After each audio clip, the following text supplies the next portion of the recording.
Oke, selamat sore. Di sini nama saya Fernando Versadian. Di sini saya akan menjelaskan bagian dari TP saya gitu. Oke, mungkin nomor pertama itu menjelaskan membahas landscape dari jenis malware dan tantangan dari financial services tersebut. Di sini landscape malware-nya itu bisa termasuk trojan malware, phishing disertai social engineering dan juga insider threats gitu yang difasilitasi oleh karyawan perusahaan itu sendiri. Itu seputar landscape-nya. Dan untuk tantangannya itu bisa memastikan keamanan dari data nasabah itu sangat penting karena financial services itu berbasis kepercayaan untuk nasabah, maka yang jadi fokusan adalah keamanan data nasabah. Itu tantangannya. Tantangan kedua itu melakukan penyuluhan terhadap seluruh sistem keamanan dari serangan malware yang modern. Tantangan ini tuh sangat sulit juga karena perkembangannya eh malware setiap tahunnya gitu. Jadi apalagi juga harus memastikan keamanan dari transaksi dan pertukaran data finansial itu sangat sulit untuk dari tantangannya. Yang terakhir itu menanti regulasi yang ada, ya kan? Karena ini juga financial services itu sangat terregulasi, apalagi karena duitnya gitu kan. Jadi dari tantangan itu juga kita harus juga patuh terhadap compliance yang ada dari lembaga-lembaga hukum yang ada. Di sini dikasih contoh aja General Data Protection Regulation yang diterapkan di Uni Eropa gitu. Jadi harus patuh terhadap hal ini. Oke, lanjut nomor 2 itu konsekuensi kalau istilahnya ABC Financial Services terkena serangan gitu kan. Nah, secara finansial banyak banget kayak pembayaran ransom jika kasus malware berupa ransomware attack gitu. Jadi misalnya kalau ransomware attack ya kita juga harus membayar ransomnya. Yang kedua, pembayaran investigasi dari serangan malware untuk melakukan analisis jebolan keamanan. Nah ini nih penting juga karena juga harus banyak yang dilakukan setelah terkena serangan malware, seperti dokumentasi, pengecekan log, evaluasi keamanan jaringan dan hal lain sebagainya. Itu sangat mahal. Yang ketiga, pembayaran denda, dan itu balik lagi ke compliance-nya. Dari sisi compliance di sini juga jika terjadi jebolan ya pastinya akan harus bertanggung jawab terhadap lembaga hukum yang sudah menetapkan regulasinya. Yang keempat, pembayaran kompensasi, dan ini juga udah jelas karena customer utama kita adalah nasabah. Pastinya dari privacy policy ini juga udah kita tetapkan bahwa kita akan membayar kompensasi untuk nasabah. Hal ini juga akan diikuti kerugian reputasi di mana ya udah kita udah kehilangan kepercayaan publik. Dari satu insiden cyber attack saja itu juga udah kehilangan kepercayaan publik dan juga kepercayaan investor yang bakal berpindah ke financial services lain. Izin minum. Oke, lanjut.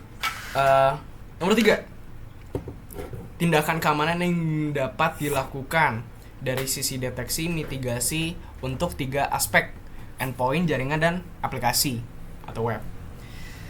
Di sini upaya deteksi dan mitigasi yang dapat dilakukan dari segi endpoint itu menerapkan teknologi endpoint detection response. Di sini atau EDR. EDR di sini dapat memastikan deteksi serangan dari sisi endpoint seperti polymorphic attacks, faileless malware, dan zero day attack.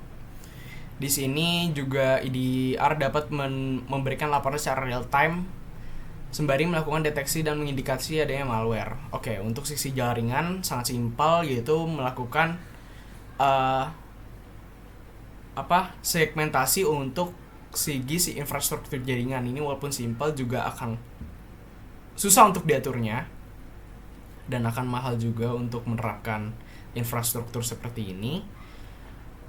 Di sini juga dibagi istilahnya memisahkan jaringan internal menjadi subjaringan berdasarkan tingkat accessibility-nya, itu maksud segmentasi jaringannya. Itu dari sisi jaringan. Lanjut ke sisi aplikasi, di mana dapat menerapkan web application firewall atau WAF. Di sini firewall-nya ya, yang harus terupdate terus dan harus istilahnya yang paling kuat untuk mendeteksi dan memblokir serangan seperti SQL injection dan cross-site scripting yang sering menjadi pintu masuk bagi malware. Itu nomor 3. Lanjut ke 4, Ini poin pentingnya itu bagaimana kita bisa menyeimbangkan kenyamanan dan keamanan dari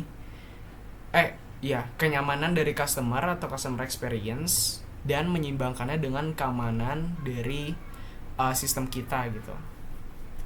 Di sini sangat sulit karena beberapa kasus juga agak terbalik istilahnya, kayak misalkan kalau kita membuat experience pengguna lebih seamless, itu juga akan mengurangi layer keamanan kita. Namun apa kita menambahkan layer keamanan kita itu bisa jadi menambah friction terhadap customer experience gitu.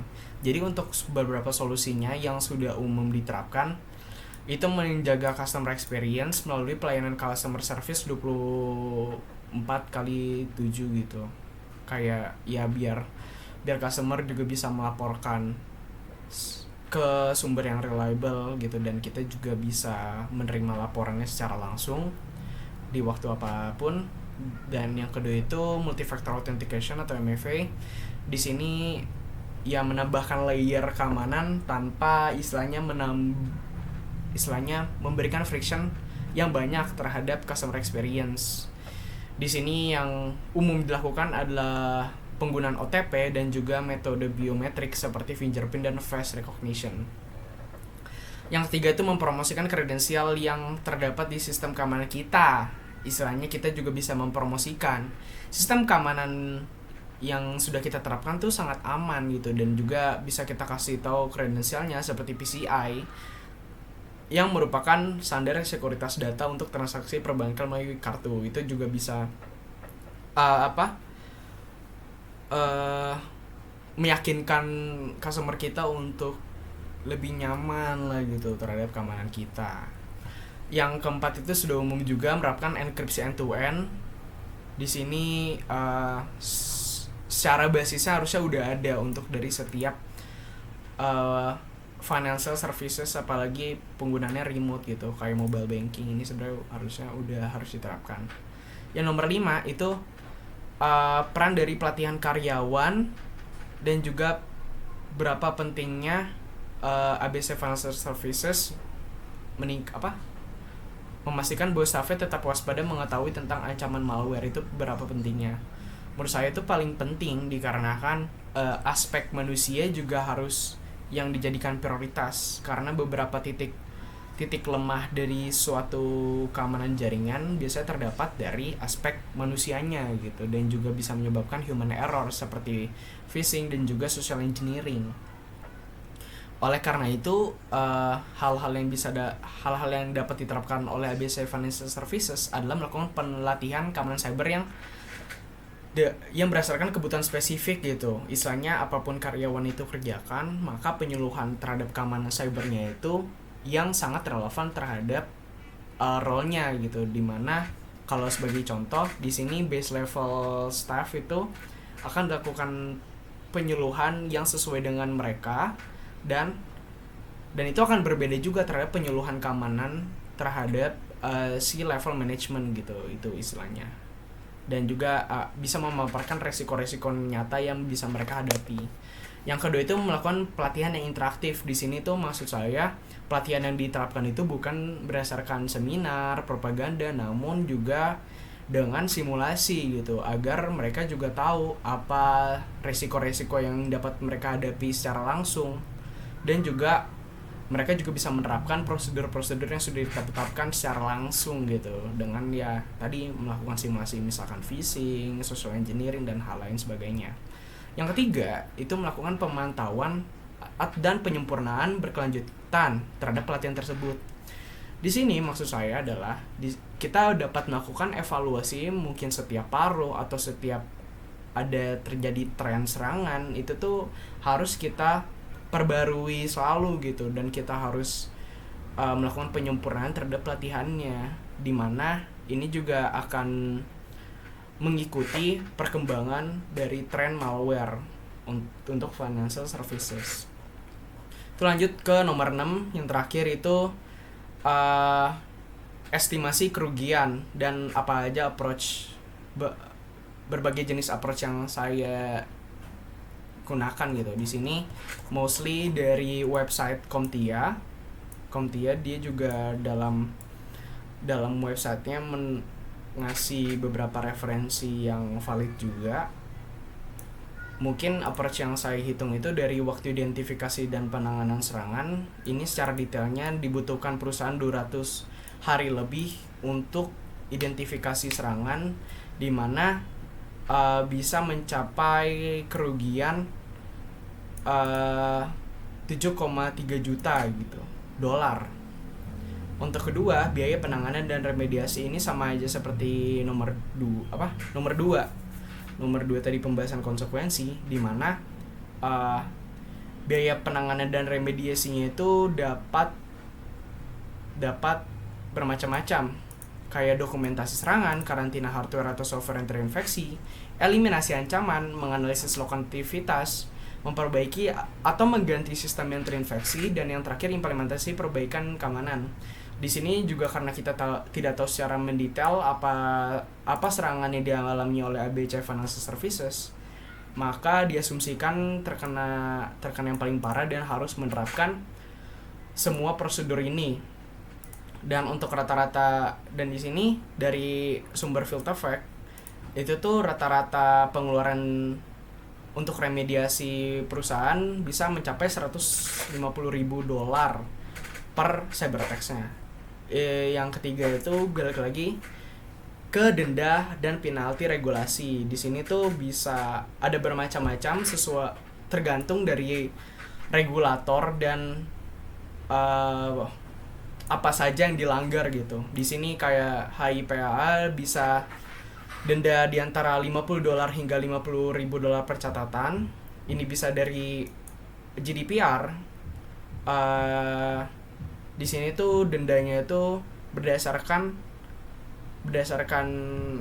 apa aja yang dilanggar dan bisa mencapai puluhan juta dolar. Dan PCI DSS di sini bila ada kebocoran data kartu kredit, denda minimumnya $5,000 hingga $100,000 per bulan. Ya ini misalkan kalau diestimasi, karena ini bisa istilahnya kita anggap paling parah, dalam rentang $500,000 hingga $5 juta. Nah itu tuh tergantung lah. Yang keempat itu biaya hukum penyelesaian. Di sini tuh tuntutan hukumnya itu banyak. Sumbernya bisa dari contohnya bisa dari Equifax, di mana dia terkena serangan cyber pada 2017 dan perusahaan tersebut membayar $700 juta untuk menyelesaikan investigasi federal dan negara bagian. Ini tuh terkena di USA, di mana untuk sisi settlement hukumnya itu bisa sebesar itu gitu. Dan kita juga nggak tahu sebesar apa cyber attack yang dialami oleh ABC, jadi kita estimasi bisa mencapai berapa juta dolar lah, dalam range jutaan dolar. Yang kelima itu dampak reputasi dan hilangnya nasabah. Di sini menurut Deloitte hingga 90% dari total biaya serangan cyber berasal dari biaya tersembunyi, termasuk kerusakan reputasi gitu. Kehilangan kepercayaan dari nasabah dapat menyebabkan penurunan jumlah nasabah dan berkurangnya pendapatan jangka panjang. Di sini sebuah survei menunjukkan 29% bisnis yang mengalami pelanggaran data kehilangan pendapatan, dan 38% diantara mengalami kehilangan lebih dari 20% pendapatan.